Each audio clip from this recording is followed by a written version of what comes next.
Hey,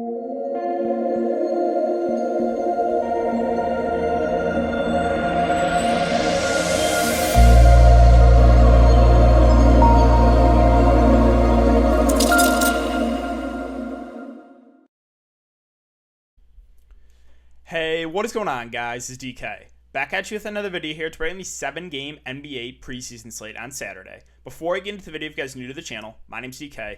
I make daily videos breaking out NBA, NFL, PGA, and esports daily fantasy sports slates. Before we get into the video, I want to thank you guys again for the continued support. The support in the live stream was crazy today. We almost had 350 concurrent viewers. News, again, is everything in the preseason, so it's very important to follow me on Twitter as well as check out the live stream. A ton of stuff changed from when I made my video to the live stream, right? So very, very important to check out the live stream. For example, the Magic, right, is a team. At first, we weren't super excited about them going off of last year in the first preseason game. They didn't play a ton, but we got the news on Twitter that the starters are going to play, besides Aaron Gordon, 24 to 25 minutes. So that changed everything, right? I told you guys, obviously, in the live stream, Vucevic was one of my favorite plays. He absolutely crushed. And yeah, it's important, right? Because I will give my thoughts here, right? We got news, Luke Walton, Bagley, or that Bagley and Whiteside are out, starters around 25 minutes. Like a lot, it's nice. A lot of teams gave, minutes projections for the players, right? 24 to 25 minutes. I think this was for the Hawks. So very, very important to follow me on Twitter. Again, that is in the description below.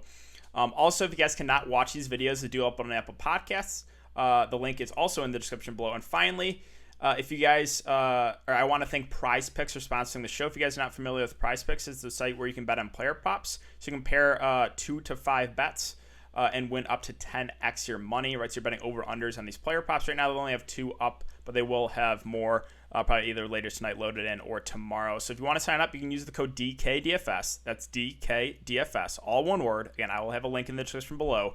You get a 100% match up to $100. So if you put $100 in, you get $200 to play with, right? So that's $100 free dollars. It's a win-win.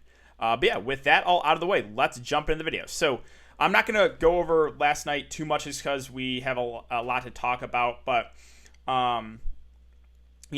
it's looking to be a pretty good night. I'll let you guys know if I end up winning big money. But, Vucevic crushed. He was only about 50% owned in the $222 tournament.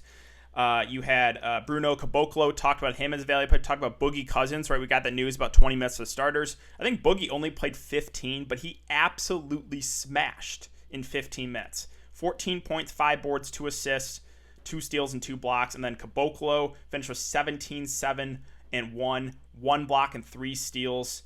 A miss was Trae Young. He was about 90% owned in the slam in the $222 tournament. Was that a bad play? No. But he just had a terrible shooting night. He turned the ball over a lot. Kind of uncharacteristic for Trae Young. But even the best players in the league will have off games.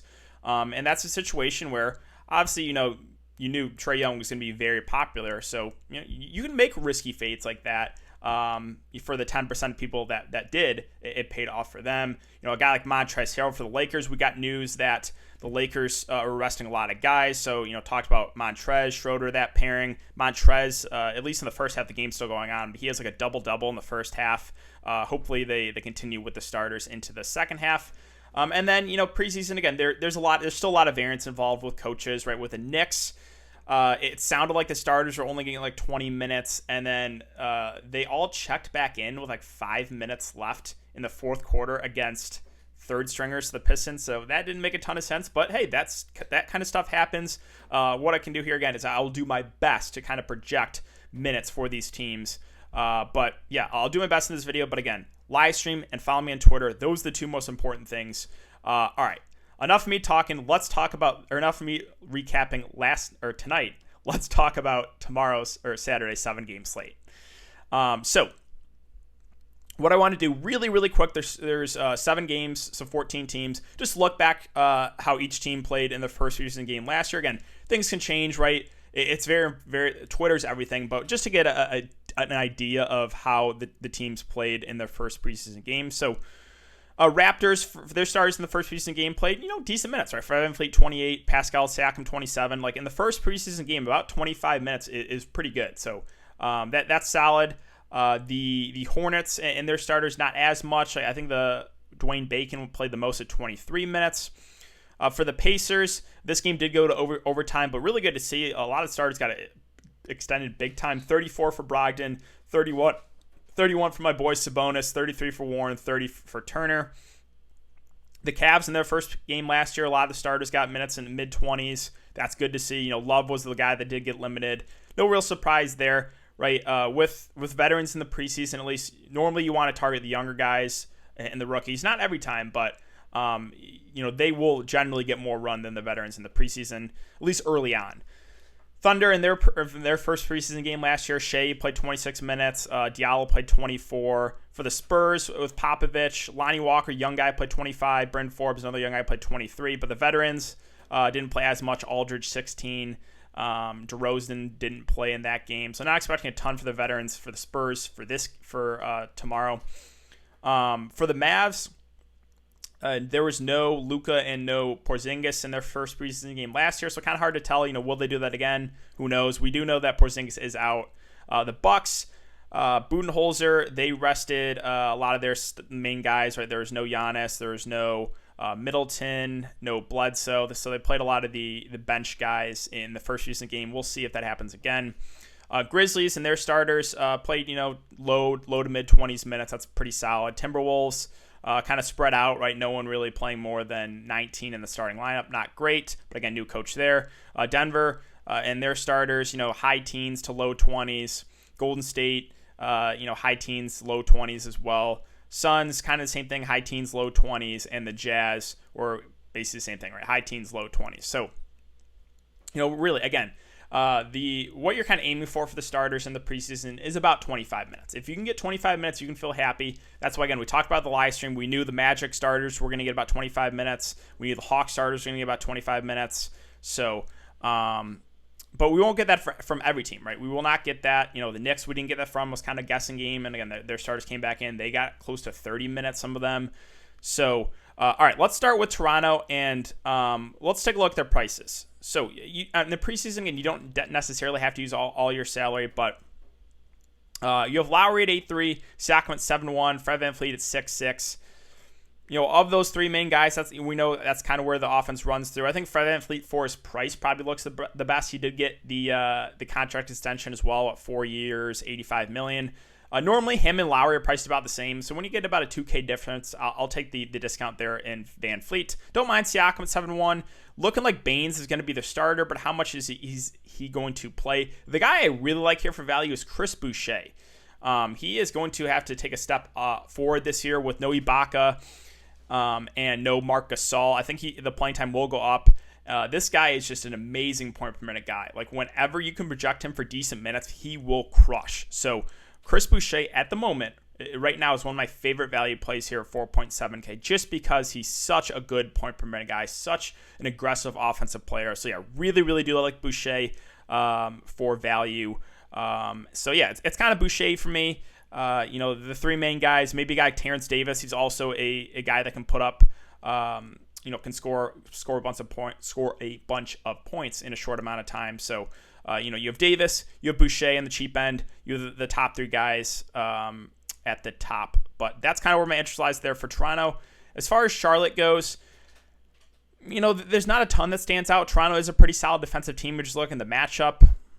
Graham versus Rozier, I think they're okay. Hayward, obviously they signed him to a big contract, but how much run is he going to get? He's getting up there in age. He's obviously been dealing with some injuries as well. LaMelo Ball, the rookie, he's at 5.1K. Again, a little bit. We haven't really seen a ton from him other than some practice videos. So you can take a shot here. That's at a very reasonable price. Obviously, the Hornets, saw something with this guy picking him third overall. So I do have some interest in LaMelo Ball. They're at 5.1. Other than that, for value, there's not a ton. I think a guy like PJ Washington does intrigue me here at 4.4K. The Hornets are a little bit thin up front, so he's someone that I think is a little bit underpriced.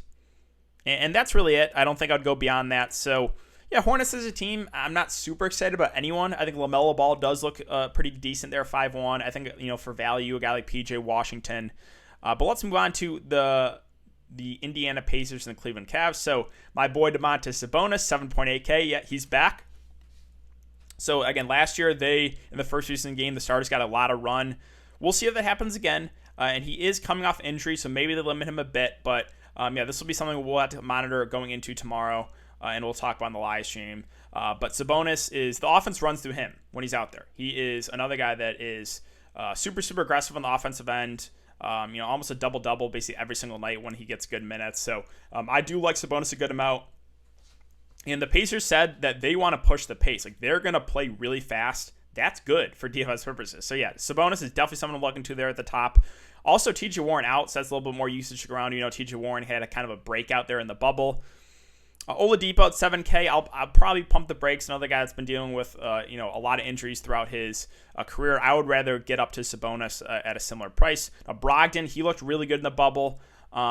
He's a guy that can fill up a stat sheet. I think he looks like a pretty good player there in the mid-range. Again, if these starters get close to 30 minutes again, then they're some of the better plays in the slate. So, Brogdon, Sabonis, guys I'm looking to. As far as cheap options, is there anyone down here I would play?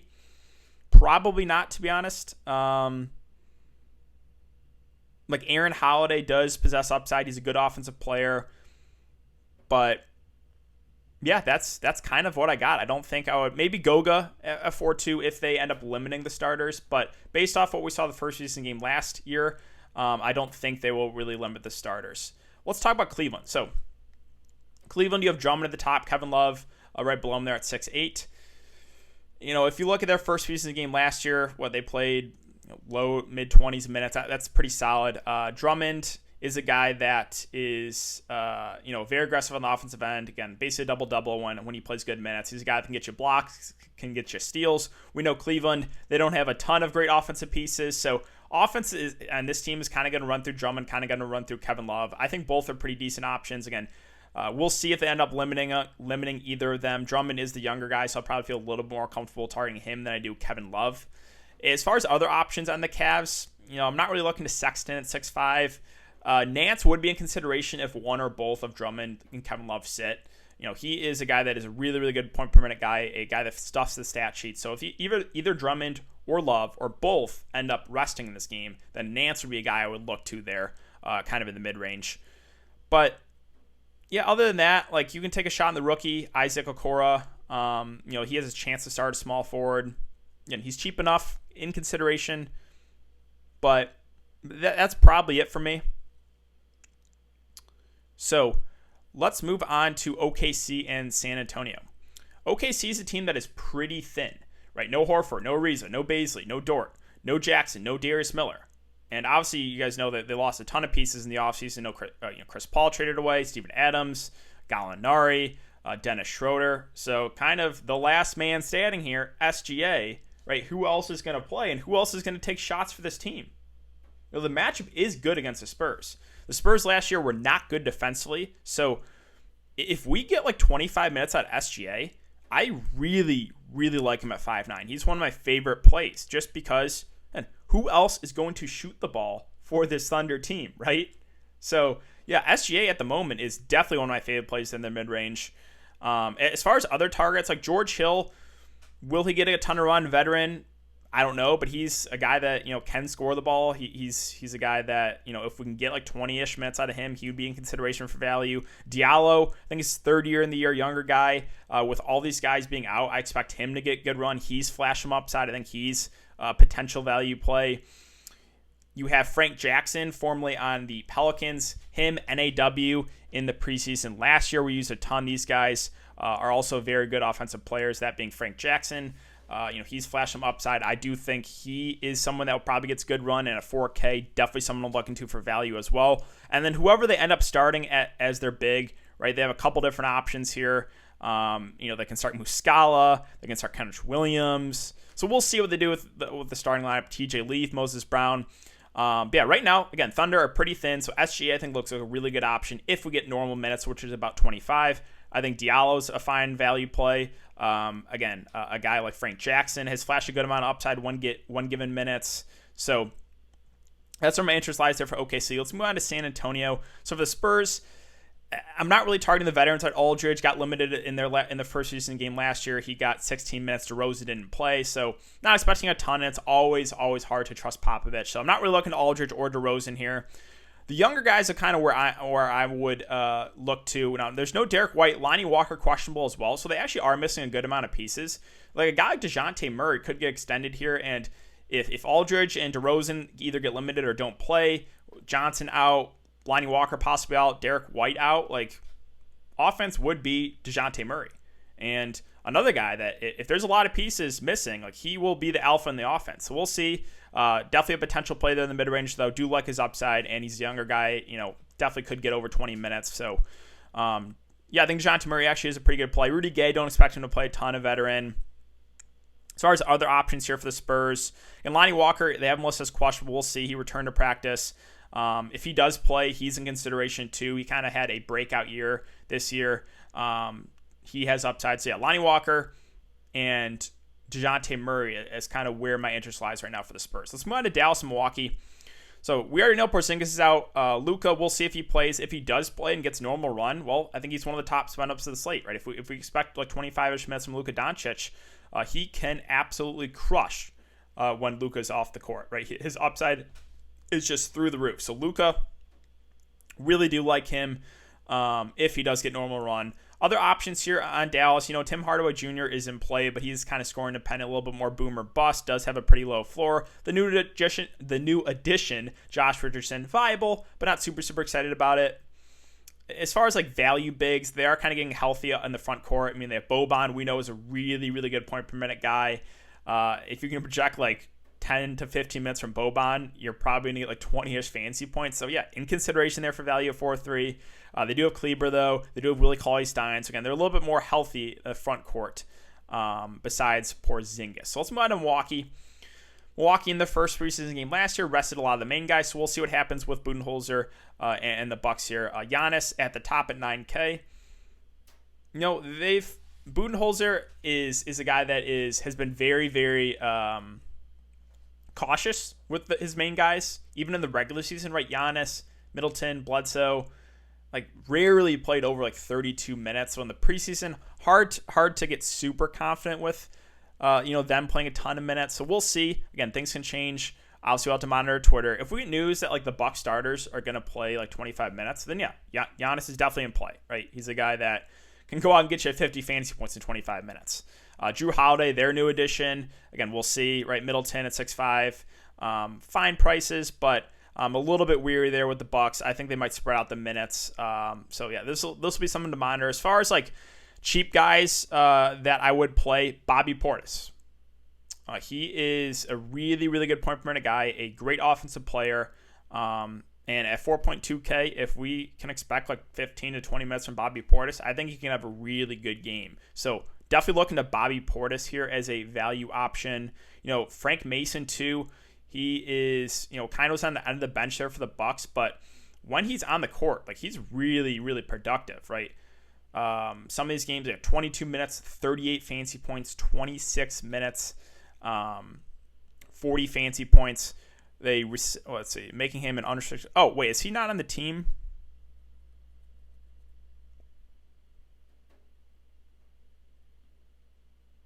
Okay, so maybe, maybe we won't go to Frank Mason. But all right, so that kind of about wraps it up for me for the Bucks. So it's Bobby Portis is a value option. And then, the guys at the top, we'll see. We'll have to monitor this. If we get news that they're going to get decent run, then, I think you can look to, obviously, Giannis at the top. But let's move on to Memphis and Minnesota. So Memphis in their first preseason game last year, starters got, low to mid-20s minutes. This is a good matchup against Minnesota. Minnesota as a team is just not great defensively. So, John Moran at 8.5 does feel a little bit pricey. But he is the guy that really turned it on there in the bubble, played a ton of minutes. If we get about 25 minutes from Ja, I think he's okay, but probably would prefer some other value or some other spend ups. Now, Jonas Valanciunas, we do have no Triple J. Brandon Clark is doubtful as well, so they're pretty thin up front. JV, another great point per minute guy. I think he's definitely in consideration. Would have liked if he's a little bit cheaper, but I think you can definitely look to JV, a guy that could go out there and put up like 40 fantasy points in 25 minutes. Cheaper options for the Grizzlies. There's honestly not a ton here. DeAnthony Melton, if he does play, he's questionable. He's a guy off the bench that It does possess some upside, so maybe you can look to a guy like Melton if he does play. You have Xavier Tillman, the rookie. They're probably going to want to see what they got out of him. I think he's a viable cheap play. But yeah, that's really it from Memphis. Let's talk about Minnesota now. So Towns has the Q tag. We'll see if he ends up playing. D'Lo's at 8K, Towns at 8.9. Both viable plays here. What did they play last year? Again, high teens minutes is not great. So we'll see. But yeah, Towns, D'Lo, I think are fine options. Got to monitor the news there. Anthony Edwards is at 4.7K. They took him with the number 1 overall pick. So he's a guy that I think they're going to want to give good run to.